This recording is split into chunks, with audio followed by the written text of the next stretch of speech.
Welcome everybody to People and Their Poems podcast. My name is Sandy Carlson and I'm here today with Pat Mottola. Pat is president of the Connecticut Poetry Society and she teaches creative writing at Southern Connecticut State University. Welcome, Pat. Thank you. Thank you so much for inviting me. Oh, we're so glad to have you. Pat, you have been writing poetry for some time. Can you tell us what poem or song lyric brought you to poetry?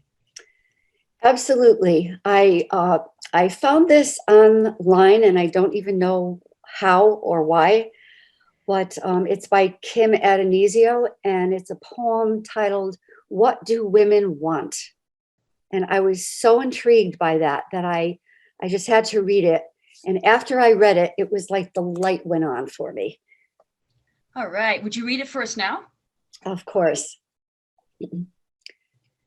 What do women want? I want a red dress. I want it flimsy and cheap. I want it too tight. I want to wear it until someone tears it off me. I want it sleeveless and backless, this dress, so no one has to guess what's underneath. I want to walk down the street past Thrifty's and the hardware store with all those keys glittering in the window, past Mr. and Mrs. Wong selling day-old donuts in their cafe, past the Guerra brothers slinging pigs from the truck and onto the dolly, hoisting the slick snouts over their shoulders. I want to walk like I'm the only woman on earth and I can have my pick.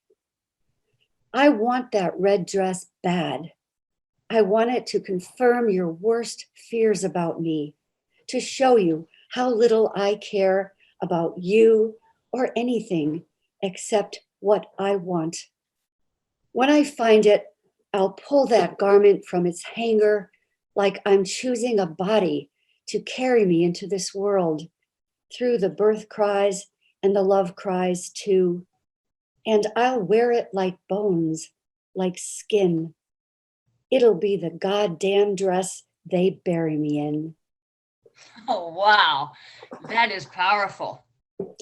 Thank you. So how do these lines resonate for you, Pat? Well, there's so much beneath the surface of this poem. On one level, it's a straightforward demand for a dress, an item of clothing. But because it's red, it'll attract attention to the wearer out in the everyday streets. And that's where she's going to wear this dress. That's a literal interpretation, but there's a lot more. If you read it over and over, you'll see there's issues of gender, politics, and relationships that lie underneath the surface. And so the red dress becomes a metaphor, a symbol of the woman's free expression, power, and self-confidence.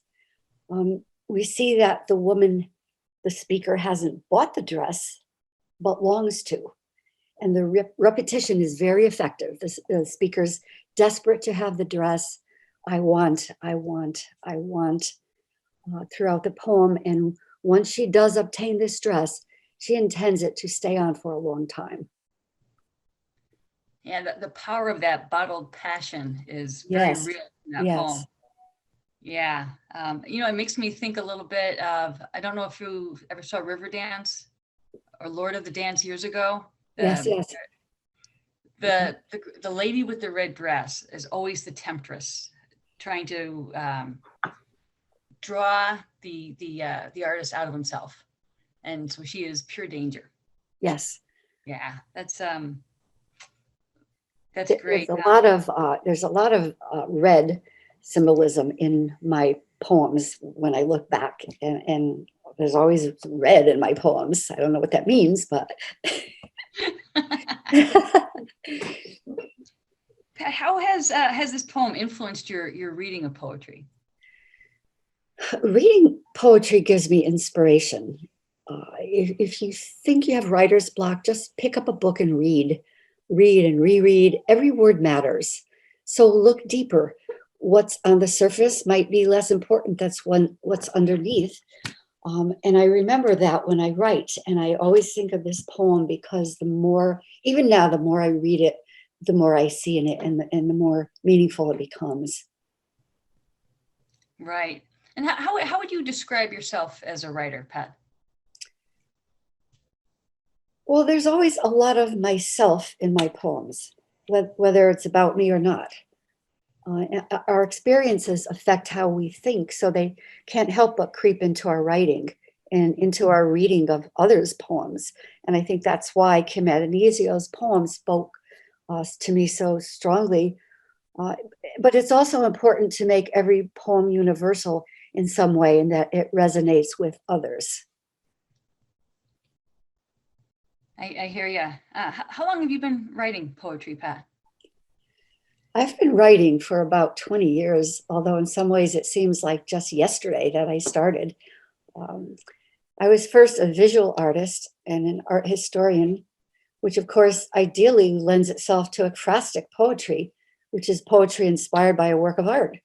And there is an old Japanese proverb that explains why a poem is a painting with words, and a painting is a poem without words. So the two genres are very connected. Wow. With that in mind, what subjects interest you most as a writer? Where do you tend to gravitate? I think that everything is a poem, but I am particularly fascinated by people. I can write about my own family. I can write about a stranger. I make things up. Once you write them down, they'll be true. I write about our town characters, or people I observe in Costco, or people in bars. But I also write war poems about veterans. Oh, what attracted you to writing about veterans? Have you had some direct experiences working with veterans? Yes, and I really have a soft spot in my heart for veterans, all veterans, especially Vietnam veterans, but all veterans. How has your poetry affected others? My family are my biggest fans. When I write about family, I show them what they don't know about themselves or about our family dynamics. It makes them think, and it reminds them of events they may have forgotten, or makes them see the family interaction and relationships in a different way, from a different point of view. And my teaching of poetry affects my students tremendously, whether it be my college students or the senior citizens I've been working with for years. They get to know themselves better, and they like who they are. And I think that's very important. That's a powerful gift, and the tool is words. Is It's really exciting. You know, you see language used in awful ways on a regular basis in our world. Absolutely. To see people that vast store of language into word pictures that are pleasing and appealing is tremendously powerful. Word pictures, that's a great term, because imagery is so important in poems. Do you find in your poetry groups and the groups you work with that the group becomes its own community through language? Oh, absolutely. Absolutely. We become like family. We share, we get to feel comfortable sharing so many personal things. And it just brings such camaraderie and understanding of others. It's fantastic. Yeah. Um, have you said your family is your primary audience and that you've worked with other groups? I'm wondering, have you read your work publicly as well? Oh yes, I do as many readings as I can. And I'm always honored when I'm invited to read. The pandemic has limited the in-person readings these past 2 years, but Zoom is kind of a blessing in disguise, you might say. Yeah, and I mean, working with you in the Connecticut Poetry Society, the monthly readings are tremendous opportunities for people to share their creativity and um, be heard. So Yes, that's and I find that um, those who had not been able to get out and travel now have an online community, and it's so warm and welcoming, and it's and again, you know, we become like a family, and I think that's just wonderful, that sense of belonging. We all need that. Yeah, maybe a good thing that came out of the pandemic was people have a facility with Zoom and Google and Yes. creating opportunities to close distances. Have you published your work in journals? Yes, I've published in many journals across the country, but one of my first and most favorite publications was in war literature and the arts. Because as I said, I have a real soft spot in my heart for veterans, and the war poems I write are always about the veterans and how they and their families were affected by war during and after their service. I have veterans in my family, and I hear what you're saying, because their service doesn't end. Their sacrifices continue throughout their lives, and sometimes they Yes, never think of them. yes. My father and his brothers served in World War II, and I had a cousin killed in Vietnam. So, and you know, I see a lot of my friends who had gone to Vietnam and how they have changed since they came back. So, yeah, their stories need telling. Yeah, are your poems available in any volumes if people want to get a copy of your work? Is there a book they could purchase? Sure. I've published two full-length collections. One is titled Under the Red Dress, and the other is After Hours. Under the Red Dress is also the title of one of my poems, as well as the title of my first book. And there's a meaning there. Even though a woman wearing a red dress might attract a certain kind of attention and be stereotyped, there might be much more to her, something real and valuable beneath the surface. And that's what she wants people to see. And there might be something deeper that no one bothers to look at. So she wears the red dress to get their attention. Right now, I'm working on a third collection as well as a chapbook at the same time, which is kind of challenging. But Wow, I just love it. that's great. That seems to be a symptom of the creative mind, right? That it's lots of irons in the fire. Yes, yes. My mind is always going, and I just want to do everything. If I had 3 more days in the week, it would be great. And probably an extra month in the summer, right? Oh yes, absolutely, absolutely. Oh, that's terrific. Pat, would you read one of your poems for us? Sure. I think I'll read a poem titled "I Shelve My Lovers Alphabetically." Okay. And the title was actually a prompt from a weekend workshop I attended with Kim Adonisio out in Big Sur.